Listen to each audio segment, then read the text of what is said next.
Give her another second. Nikki, which I just learned how to say her name right. Apparently, I've been butchering her name for 6 months now. Said, what's up? So I'll be the asshole. Don't know how to say names right here. Worst thing. We've all done it. Yeah, I'm pretty sure I do at least 5 times a day. So don't hate, please. Or hate a little, but not a lot. I'm like, I've heard it all. Pastrami, belt rummy. That's my favorite one is belt rammy. Like, no, it's pastrami, but that's cool. It's single mom saying it's 77 in Florida or in Miami. Yeah, it's gotten warm. There were a few cold weeks there, but now it's back up to Miami temperatures, which is good. Yeah, so. I think by Beanie it's like 60 or 50. It's like 72, but it's mostly because hair didn't happen today. All right, so if we're ready? Let's do it. So today we're going to talk about creating a successful blog on a limited budget. And I have people email me all the time about whether, like with a question of, I don't have that much money to spend on my blog. I don't know if I can be successful if I don't spend very much money. So we're going to dive into it because I have mixed feelings about this topic. So I'm excited to hear what you think about it. You know there's a rant coming. Well, there may be a rant coming from me as well. So this is a rantathon day. We're going to do it rant style. So the person who asked this question is Amanda Milk. I hope I didn't butcher her name. From My Life, I Guess. And I have these wonderful little pieces of paper, but I left them in the other room. So maybe my husband can grab them for me. Grab them. Grab what? Those papers with the different URLs on them. They're by the computer. All right. So I'm going to read what you wrote because I think there's a lot of good nuggets in here. It's a little long. So thank you for listening and hanging out. And let me put the URL in the comments as well. And Amanda never got back to me, so I think it's just going to be us today. So here is her. Well, at the end when we do this, any of you guys that want to jump on, we want you to jump on. So yeah, we would love for you guys to jump on because I'm sure you have your own opinions about this. So this is her URL for the people doing the replay. I tried to use my elementary school teacher handwriting there. I love our ghetto signs. They're my favorite part, almost, really. Yeah. So she says, my blog started innocently enough. I had owned my own domains and blogs way back in the early 2000s, but back then it was more of a public diary with a small audience made up of mostly people I knew in real life. I missed having this creative outlet, and in the 2010s, I started a new blog to track my day zero 101 Things in 1,001 Days project. As this project went on, I had graduated and entered the real world working for a nonprofit's arts organization. It was supposed to be my job, and it was at first, but trying to pay down my student loan debt and start life for myself on a nonprofit salary was a struggle. I ended up taking on a second job to make ends meet. After 2+ years of working 60+ hour weeks, I was burning out and turned to the internet for advice. I stumbled upon the personal finance blogging community and found many people with stories similar to mine. I became more and more involved in this community, and my 101 Things blog transformed into My Life, I Guess. Although I primarily write about my life, my stories and struggles have resonated well within my community and niche. Almost naturally, it became a side project that led to some paid opportunities and has earned me a small income. Today, I live in a small community with my husband-to-be where I've been underemployed for nearly 2.5 years. Despite having a postgraduate degree and years of experience, I'm currently working as a part-time babysitter and barely make enough to pay the bills. The desire to carve out an online career for myself has never been higher. I'm capable of doing so much more. We are getting married this summer. Our dream is to buy a plot of land just outside the city where I can ultimately work from our front porch with my laptop. That is my ultimate goal with my brand. The cost of living in our community is on the low side, so this dream is realistic if I could only overcome my struggles. Struggles, motivation, and costs. I have a million ideas for posts that fit my brand and would help establish myself more professionally. I'm only working part-time, so I have the time to put into growing my blog, but I don't. One of my problems is I get bogged down by all of the blogging rules. Instead of writing in my voice and tone that I've used to build my audience, as soon as I shift my thinking from hobby blogging to job blogging, My voice disappears. It becomes robotic and just terrible. I know I am capable of making it happen, but I end up sabotaging myself and killing my own motivation before I even really get started. The other struggle of building my brand is cost. I know that it doesn't require a ton of money to run a blog, but it isn't free. And that's something that I can't afford right now. I'm not even sure how I'm going to afford to pay for my hosting renewal that's coming up. And then there's my tired logo and header and theme that I'd like to update, and a subscription to Photoshop that I wish I had. So Dream Biz is my life, I guess, would be the go-to place for people to find themselves in situations similar to mine. Life's not bad per se, but it's certainly not where you hope to be. For example, some topics I'd write about include being unemployed in your 30s, hating the career you chose and what to do about changing it, the ups and downs of living in a rental.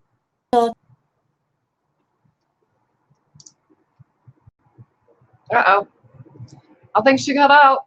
Are you still there? Are you guys staying here? Or did she cut out altogether? I can pick up where, yep, she's frozen. All right, we're gonna plug on. I think she was at the dream state. So let's see. Being unemployed in my 30s, hating the career you choose and what to do about changing it, the ups and downs, living in the rental, cheap, frugal ways to living a more exciting life, sort of how to make the best of a situation you're in, or put it another way, I want more for less, if that makes sense. So I don't need a lot of money. I just need to make enough money that allows me to not have to work for somebody else and still feel financially secure. And Mickey said that that sounded a lot like her story, and I think it sounds a lot like all of ours. I mean, usually we're coming, you know, as a full-time mom that's busy as hell, or we're coming from a full-time corporate career or day job, and, you know, we have bills. Like, you gotta pay, right? You gotta pay the bills and you gotta make shit happen. So I think her story is really similar for all of us, which is why Daniela picked it, because it's really hard to know, you know, are you even gonna be able to start this shit if you don't have money to invest? And that's really what we wanna talk about today, right? So the $1 million question is, that we're gonna wrap everything around today, is, do you need to invest? And when do you need to invest? In other words, how do you know when to invest? Okay. So I'm going to start tackling, we usually do like one show is like, I'm going to take it, one show is Daniela. So I'm reading Daniela's notes, so bear with me here. But the first talking point we wanted to tackle was, can you really create a one-of-a-kind brand without a lot of money? Okay, so let's talk about this. So Daniela's saying that, you know, you need a one-of-a-kind brand to stand out. And if you don't have lots of help, or lots of money, how do you do that, right? Does it help to hire an expert or design your own brand? Okay, this is my brand. Hey, are you back? Yep, let me All turn the light on. Sorry. So this is where I come from, okay? No matter where you are in your biz, there's two buckets that you have available. You have a time investment and you have a money investment. Now, where and how to figure that out is how much do you have in each bucket, okay? If you don't have money, right, then you have to spend the time in learning shit, right? So when it comes to creating your brand, if you have the money and your time is best spent doing something else, then you can hire someone like yours truly to do that for you. But if you don't have that, guess what? Then the burden is yours and you need to learn trade. Okay, so it doesn't mean that you have to become a branding expert, but it does mean if you want a kick-ass brand that stands out, that doesn't look the same, and that oozes everything that's unique about you, then guess what? Get your ass busy learning how to do that, learning the principles of graphic design, learning what elements that you need to create for your brand, right? I mean, so take this on, Daniel. Like, what's, as far as your first talking point, like about creating the brand, how do you know when to invest your time or your money, and how much money do you invest? How do you figure all that out? I think also, like, I totally agree with you. It's time or money that you're investing. And I think it's also about knowing yourself and admitting to your limitations, because I think that some people can learn design and can do amazing designs, and, you know, but the reason that you are successful is because not everyone is Ray Beltrami, who could do such an incredible job at design. So I think that part of what you need to be honest about is if you do have a lot of time, you will be able to learn some things really well, but other things I feel like I'm going to be honest, you won't be able to do as well as a professional. So I think like when I started investing, it's because I realized that I had hit the upper limit of what I was capable of. And so when I spend money on something, it's because I realized I can't do this on my own, whether that's buying software to do social media posts for me, or whether it's investing in courses so I can learn it in a more sequential way versus trying to piece things together. So I think you're right that it's a time versus money thing, but I also think it's about knowing knowing what you are really capable of, and knowing your limitations.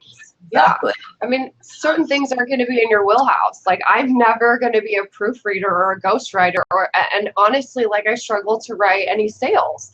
So I'm going to invest in somebody to help me do my sales page, because that's not really in my wheelhouse. You have to think about what your time is best spent doing. If understanding design and being able to create your own templates and to understand typography and that kind of thing, if that's going to get you to the goal that you have in your brand, then that's where you need to spend the time or the money. So there are definitely things, and tell me if you agree with this, Daniela, but there are definitely things at the beginning that you can probably get away with not being top notch. What that depends on is what your goals are, right? I mean, if you're selling ebooks, then you better invest time or money into creating kick-ass ebooks. I mean, you have to do it based on where it's going, right? And if you're creating relationships and you have a blog and you want to drive a lot of traffic to that, then the things that are going to drive that traffic need to be your paramount goals. And you need to, like, kind of, my thing is always reverse engineer, is that where your time's best spent? So if you're creating the ebook, is your time best spent creating the content and hiring a designer to do your covers for you? Or are you is that such a heavy part of your business model that you better learn that shit so that you can keep doing it, because that is a hefty investment for you to not, have in your own, and something that you're going to use for a very long time. What's your thoughts, Daniela? Like, you need to look, like, for me, I taught myself how to use WordPress, how to do a lot of design, and I think it served me really well because I can create awesome graphics and I can do anything on WordPress without asking for help, which I think is really important for my brand, because I need to be able to not only do it but help other people do it as well. So I think you make a good point that sometimes it's better to invest in learning something than it is to spend money paying someone else to do it.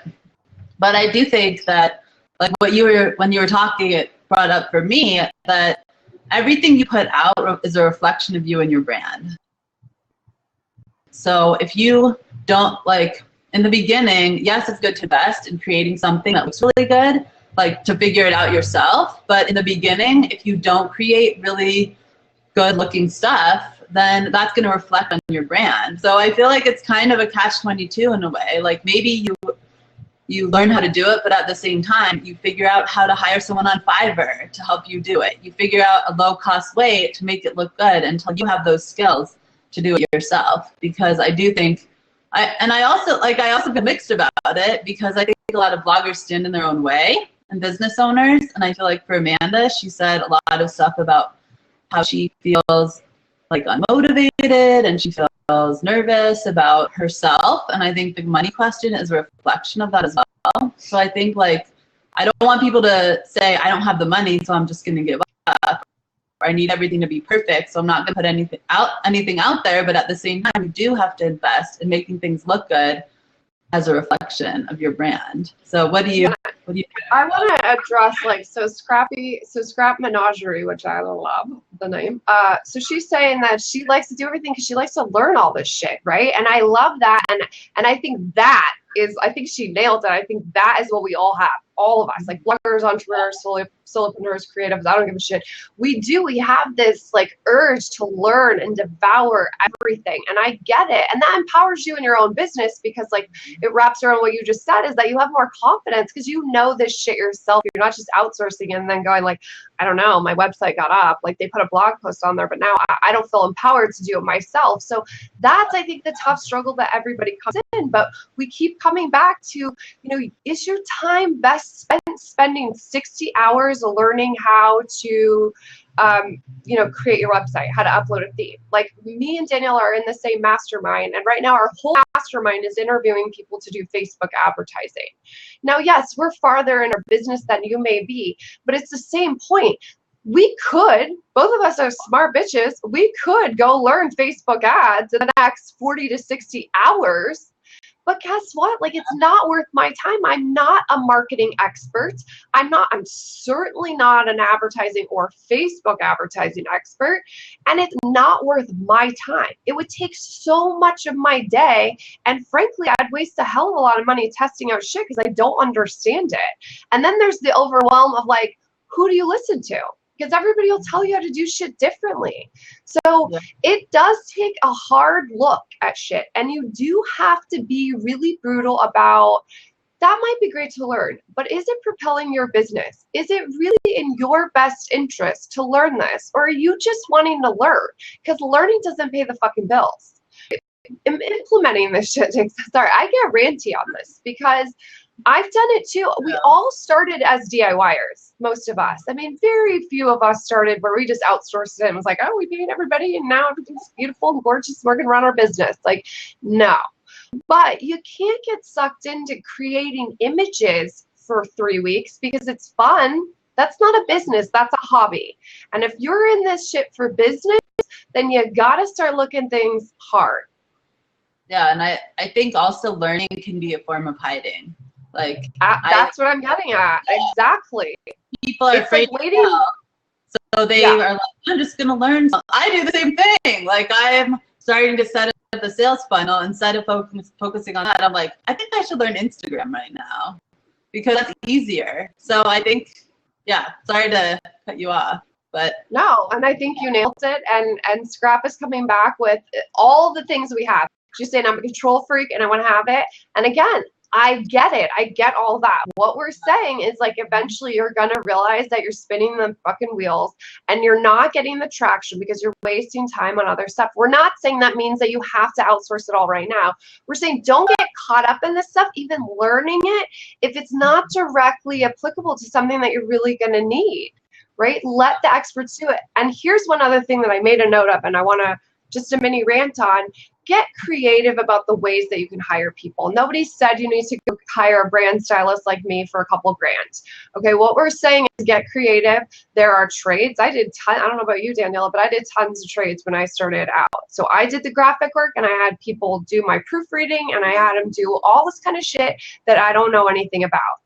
We both have communities. Go in there, ask for trades, ask for people, ask for feedback. There are so many ways to get things without huge budgets, right? And obviously there's things like Fiverr and all that. And I'm not a Fiverr hater. A lot of designers are Fiverr haters, but I'm not. I don't compete with Fiverr. I don't do shit for $5. But I get the purpose and it works. If you want to get a logo for $5 until 6 months down the road that you sell a couple ebooks and you now have 150, 200 bucks to get a better thing, more power to you. Go do it because your logo ain't going to hold you back. It's not going to, your logo's not the reason they're not making any money. You got to dig a hell of a lot deeper than that. So get creative, barter, trade, do creative things, but don't get sucked into shit that in this learning control freak kind of way. Yeah, I totally agree. And I think that with something like a logo, it can really hold you back because you can think, I have to have the perfect logo, I have to hire someone to do it, or I have to learn how to make it. And if you just say, you know what, this is good enough, I'll just spend $5 on this logo and then move on. I think that, and other creative ways to spend your money is, let's say you need someone to help you with your social media because you realize that it's overwhelming. You don't have to pay a VA to do it. you can outsource it to software. You can start using Buffer. You can start using Edgar. I think that software can be a really powerful way of just unloading some stuff off of your back so that you don't have to be sitting there, you know, tweeting every hour on the hour. So I feel like Fiverr, software, trade, like I have a member of Had Cupcake who is trading me for her VA work. And so she does a lot of stuff for me in exchange for the membership. So I think that there's a lot of ways that you can be creative with it. So I'm glad that you brought that up. Yeah, and I think it was Scrap that said, you know, but what am I going to trade for? What's your business? You know, I mean, what do you have? Like Daniela said, maybe it's, you know, helping you do something that's not even part of your business, but maybe you're really good at grammar. Like, how about, can I proofread something for you? Put it out there. It doesn't mean that you're going to get 100 bites, but if you actively want to trade, especially in Daniela and our community, between the two of them, we're pretty much blogging and branding. So that is everything to do with marketing, social media, writing, graphics. I see people in the society all the time trading shit. So think about what you have to offer and ask the person who says, I'm interested, what they're struggling with, and see if you can help out. See if you maybe have a friend, a personal friend that'll help you help this person so that you can do the trade. Like, just get really creative and don't let those things hold you back.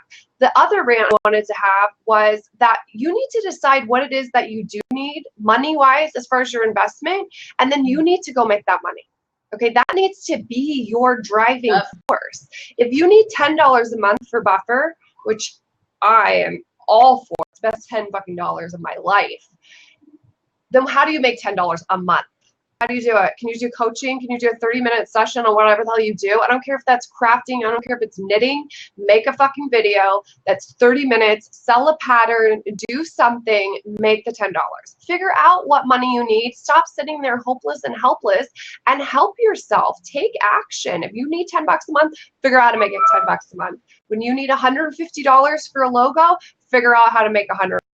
That's why we have these businesses. That's why we have online. There's so much ability. There's nothing saying that by this time next week you don't make $200. And you may not even have a fucking website. But there's nobody sitting here telling you you can't do it. And if they are, ask them if they've done it and prove them wrong. Use that to push you forward in spite.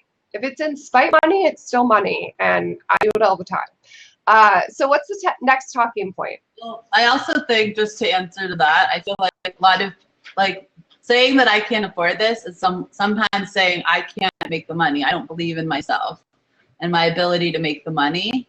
And I think that comes back to having a plan and actually, like, I think a lot of bloggers will just start blogging and hope that they'll make ad revenue eventually and think, you know, in 2 years I'll be able to make money. But what do I do until then? But you don't have to do that. You can sell stuff. You can just, as Dre is saying, just like make it happen and believe in yourself and say, like, I can sell stuff and I'm worthy enough for people to buy my stuff. Okay, so let's dive. Oh, go ahead. Sorry. But I want to dive into that when you're done. I want to dive into talking about how they can do that. Yeah. So just to backtrack for 1 second, because I know that Terry's in here. She's in Have Your Cupcake. And also there's another scrapbooker in here. So you may not be like you may not be able to give someone business stuff like proofreading or design or something, but you can get creative. You can say, I'll make you a handmade card for your mom for her birthday in exchange for you proofreading my blog post, or, you know, I'll send you a new scrapbooking kit every month in exchange for whatever. So I think even if you're not in our space where it's a natural thing to trade, you can be creative and figure out what people want to trade for and then go for it. And yeah, a good bookkeeper, I feel like I would trade for bookkeeping services. So get creative and think about, like, what can you do? And the person that I trade with for the VA services, she approached me and she said, I'm afraid to ask you this, but can we trade? And I was more than happy to. So don't be afraid to reach out to people. So let's get back to what you were what I was saying in terms of like, how do you actually make a plan to make money quickly so that you have the money to put back into your business? So did you have a first point that you wanted to make about that? Well, first I start where shit's free, obviously, right? So groups, whether that's Twitter chats, whether that's a private Google Plus community, whether that's a Facebook community, go in there. First of all, here's honestly, the secret to success on the free tip. Okay, ready for this shit? Relationship building. Okay, the more people know you, the more they're going to open their wallet, the more they're going to trade shit, the more they're comfortable with you. Yeah, it's hard as a cold lead to be like, hey, you don't know me. We never talked. Do you want my $10 PDF? No. But I can tell you a lot of people in my community have gotten work and hired other members strictly because they knew that. They could have gone on Elance or Upwork or Etsy or anything, and they could have hired these people and, interviewed and wasted all their time. But guess what? It's like, oh, okay. Like my girl Kara just pinged me the other day, like, do you have a VA? And I was like, go ask in the society. Like, I have a VA, but I guarantee you people are going to jump to work with you because you're so active. You know so much. They could learn so much. And she got 1 billion people. I mean, I haven't checked in. It was 2 days ago, but I guarantee you that she's going to get a better person that's in tune with her because they're so active. So the first thing to do is start putting yourself out there, and not in a promotional way, in a way that you're offering help, right? So let's take bookkeeping. Bookkeeping's your superpower and specialty. Create a little template or a little sheet that we need. I mean, I don't even know. I could use your shit. So put something together and put those in communities for free. Like, hey, I created this, you guys. I know how hard bookkeeping is. I know how much it's out of the wheelhouse of most bloggers. Like, here you go. Then when everybody is like, thank you so much, start that conversation. Maybe do that again with something else the next week. And guess what? Then the 4th week or the 5th week, ask people if they want to buy that shit. It's relationship building. If you want to do a bunch of shit for free and you want to get far with a bootstrapping budget, make relationships. That was my rant. Go ahead, Daniel. I love it. I totally agree, and I think that you can also do it organically by answering people's questions. I think that you like, we're talking because Dre wrote about me in her blog post, or you can like mention people on Twitter. I feel like you just find that community, like Dre was saying, and you go out there and you engage with people, and you can be vulnerable and ask questions and have them respond to you as well. So I think that, it's about real relationship building and finding the right place where your people are. I kind of feel mixed about like putting your stuff out there in the group and then later asking people to pay for it. I think you need to be careful with that, because sometimes just make sure that that it's an appropriate like group to do it in. That the way that you're doing it is just super helpful. I don't know. I think that some people can tell when you have an ulterior motive. So I think I agree. I mean, this isn't. Yeah, it's not about being slimy. Well, I totally agree. I just think like you have to make sure that you're. Well, I've had someone in my group that is trying to get blog coaching clients and just like doing it in a way that is a little weird to me. So that's where this is coming from. I didn't intend all that, but I do think like you have to make sure that you're being appropriate, not stepping on anyone's toes. Doing it in an effective way. No, I agree. And leverage the blog. I mean, I'm the same way, because I am fiercely, like, ask anyone in my community, I am the delete queen. If you post anything self-promotion-y or sell shit in my society, like, you're fucking out. Or you're getting a warning if I think you're just like, you totally don't get it. So I agree. I mean, we don't want the ick factor. Nobody honestly these days likes to be sold to. I mean, that's the magic, the psychology of sales that I totally don't get, is that you don't really sell to them, but that's like selling. So I'm clearly not a sales expert, but I am an expert on, like, a lot of us feel ick very fast by being sold to.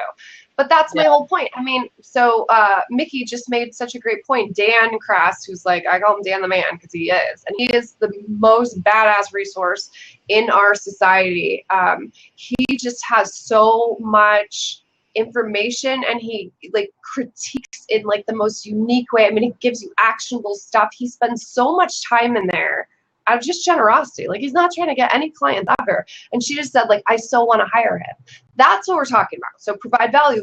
He has proven his design skills. He has proven he is a branding ninja. He has proven he knows his shit, all this stuff. I guarantee you, Mickey is not the only one that wants to hire him. He used a blog post on the Promo Propel, thread on Wednesday and said, provided a blog post, gave some more information on design, and then sold a little ebook for $10. Guess how many people in this society would want to buy it? That's what we're saying. Yeah. Actually become helpful. Don't wrap this in some formula where it's like, add 3 things and then sell. It's like, that's the ick. That's what none of us like. And I'm not saying I'm a sales expert. Maybe that does work for some people, but I think Daniela and I see it in our community again and again. As soon as you get promotion-y, even if you genuinely from your heart do not mean to be, as soon as you do, we all get ick. We don't like it. So don't do that. So what are some other ways? Like, I liked that you mentioned questions. I can't remember who it was, but somebody had they wrote a great article on, so searching hashtags. So like for me, if I wanted to go, flex my branding wings, I could go search on Google Plus and Twitter for the hashtag branding. Look if anybody's asking questions. Look if anybody is asking for advice. Look if anybody was looking for someone to like tell them, is this okay?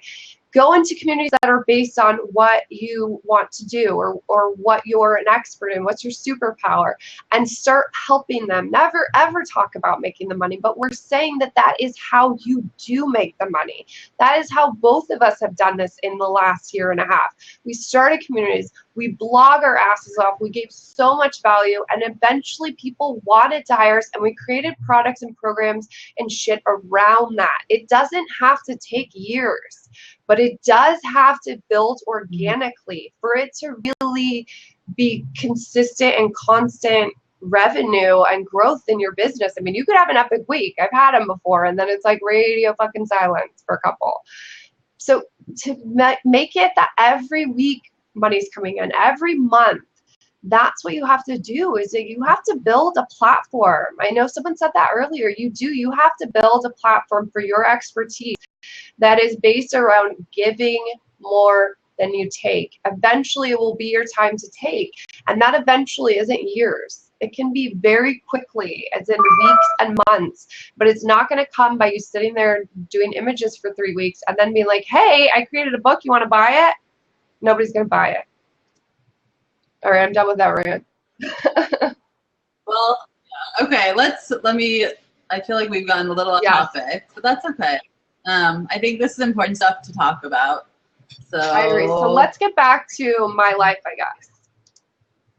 So I was thinking that we could look at her website and talk a little bit about, I don't know, like, if we feel like does she need to spend money on anything that we notice, or, just thinking about her story and what. Okay, let's do it. You go first. Okay, so I'm looking at her site. So again, it's mylifeiguess.com. And I think that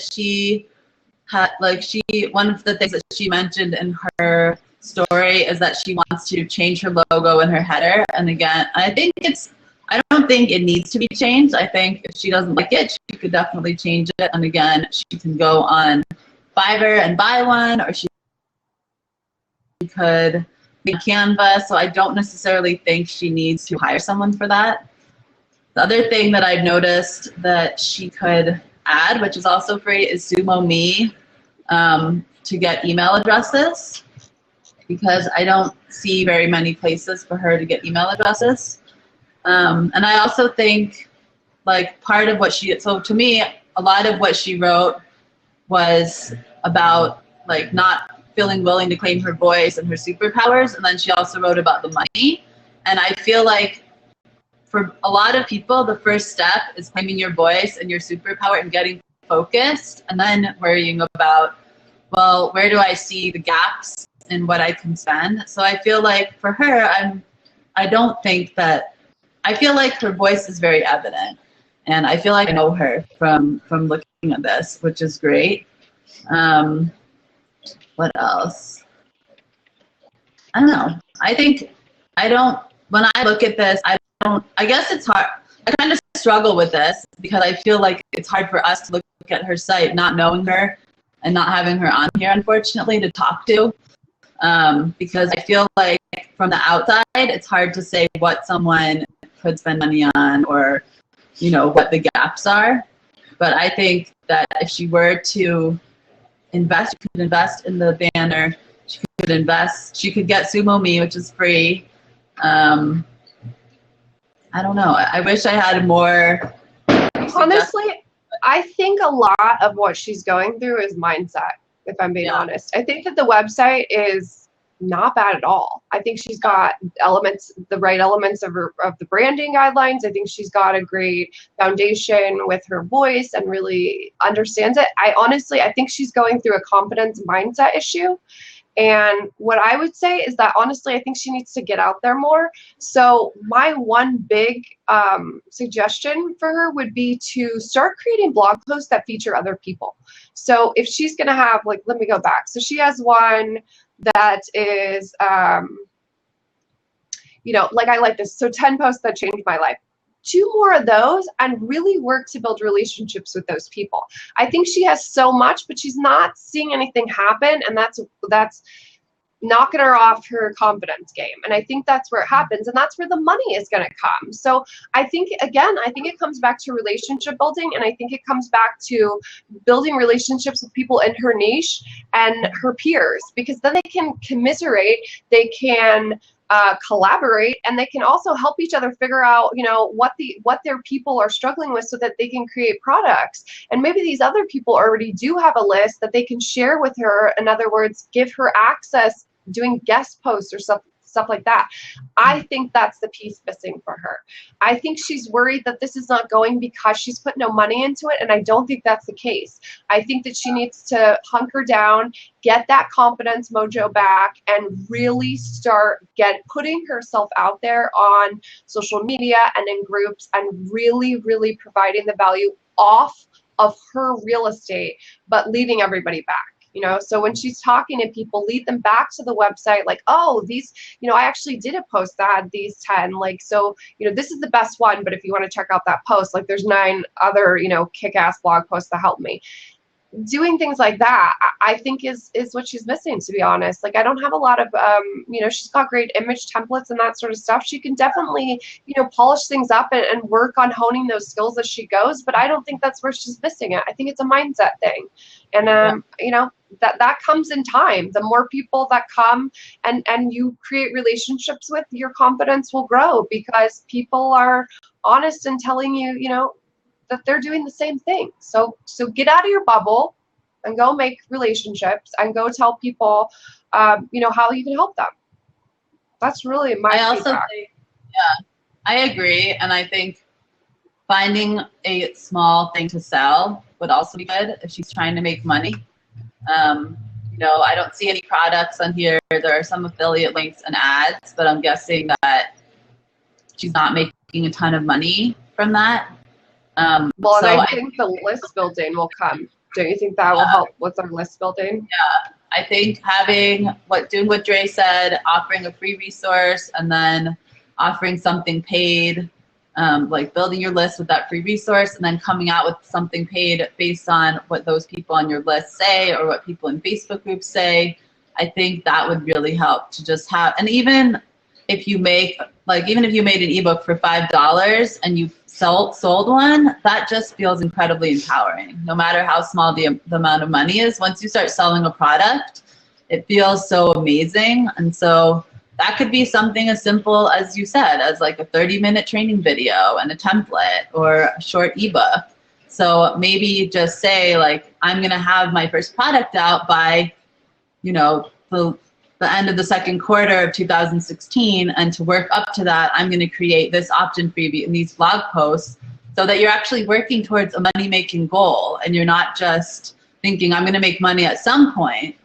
When you think I'm going to make money in June because I'm really confident that I'm going to create something people will love, and I'm going to do that relationship building to work up to it, then you'll be like, okay, I'll spend $10 on buffer because I can anticipate that I'll sell more than 2 books or more than 5 books or whatever when I'm selling a product. Yeah, I agree. The money's not going to come unless you put the touch points and the stepping stones to get there. And Daniela nailed it. Like, create an opt-in that's going to, and figure out what it is that you're going to sell, because the opt-in, you want it to directly relate. Like, the opt-in is like the little nuggets, and whatever your paid product is the full solution or the full whatever it is. I think that's a great tip. And CD, I'm not even going to try to say your last name because I'm a butcher. Also made a good point that a tagline would help explain her. So definitely add a tagline, so people really know who it's for. I mean, life, I guess, you know, and think about things like, wrap things around your stories. Like you said, I think she has a great voice. Wrap those things around stories, but don't make your blog about you and everything that's going on with your life. Like, make it applicable so somebody else understands like what you learned from that, or so it's valuable for other people. And it's not this like hobby blogger where it's like, today I walked the dog and then I picked up crap, and you know, so make it more direct to what you're going to sell.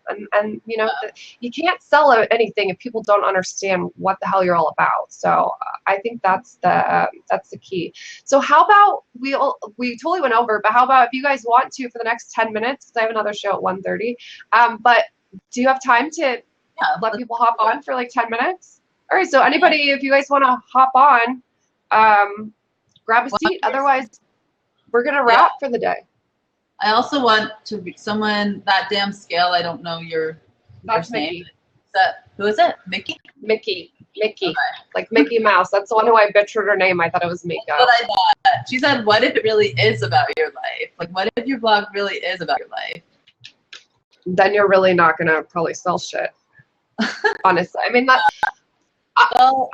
my take. Like, nobody is going to want to constantly read about your life unless like it's really funny and it's self-deprecating. But even that, like, then what are you selling?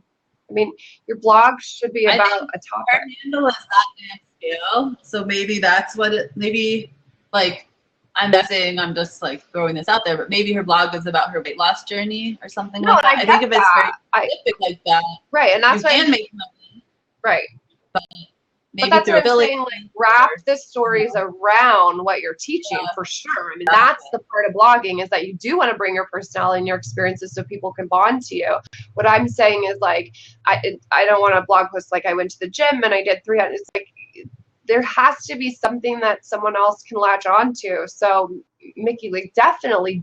I know I've read a lot about your brand in the society when you post, and I love what you're doing. And it is such a personal journey, what you're doing. And I am by no means saying don't talk about your journey. I'm just saying make sure that you're teaching and empowering and inspiring other people so that you can have some kind of program that you offer them. And you have so much authority and proof because you shared your journey this whole way, and people are going to be able to bond with that. So make no mistake that I'm not saying don't put yourself into your blog. What I'm saying is, you know, don't talk about your dog and all this shit that's not applicable.